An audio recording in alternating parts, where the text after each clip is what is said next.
Aujourd'hui, voilà ce que nous croyons. Une panne, une erreur ou une attaque informatique peut mettre à terre l'organisation d'un hôpital, de sa partie opérationnelle jusqu'à sa partie financière. Car oui, personne ne peut assurer la sécurité de nos données. N'imaginons pas que la prévention et la planification peuvent changer la donne. Gardons simplement en tête que ça n'arrive qu'aux autres. Bien sûr, il est impensable de croire qu'il est encore possible d'agir face à cette menace invisible. Car une chose est sûre, les objets connectés ne pourront rien contre les ransomware. Et si nous mettons en place une stratégie efficace, les pannes et les erreurs humaines réduiront à néant nos efforts. N'oublions jamais cela. Les hackers prendront toujours le dessus sur les experts qui nous protègent.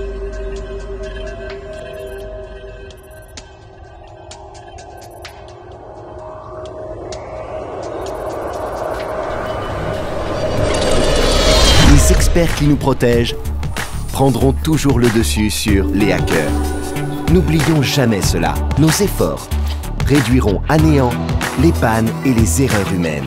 Et si nous mettons en place une stratégie efficace, les ransomware ne pourront rien contre les objets connectés.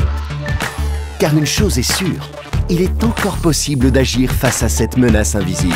Bien sûr, il est impensable de croire que ça n'arrive qu'aux autres. Gardons simplement en tête que la prévention et la planification peuvent changer la donne. N'imaginons pas que personne ne peut assurer la sécurité de nos données. Car oui, de sa partie opérationnelle jusqu'à sa partie financière, l'organisation d'un hôpital peut mettre à terre une panne, une erreur ou une attaque informatique. Aujourd'hui, voilà ce que nous croyons. Tous les établissements sont exposés aux erreurs, aux pannes et aux attaques. C'est pourquoi il est crucial que le risque cyber soit pleinement considéré dans le pilotage stratégique global des risques des établissements. C'est de la responsabilité et de la priorité du directeur d'établissement de coordonner les actions à tous les niveaux de l'organisation, pour que chacun joue un rôle dans sa protection. Notre expérience nous l'a prouvé. Rien n'est possible sans une planification méthodique de la gestion des risques.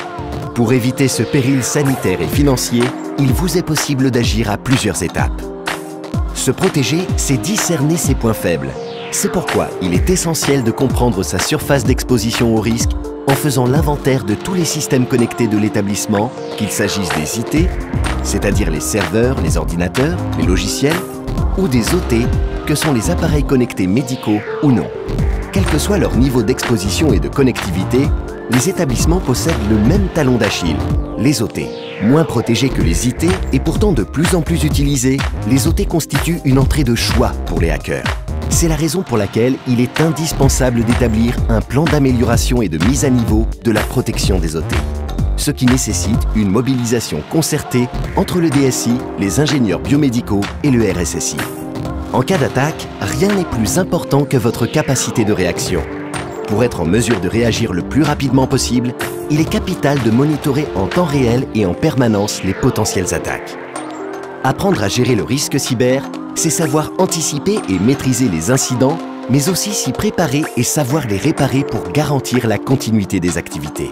Face aux demandes de rançon, aux extractions de données, aux risques d'interruption de l'activité et aux milliers voire aux dizaines de millions d'euros que représente la menace cyber, vous n'êtes pas seul.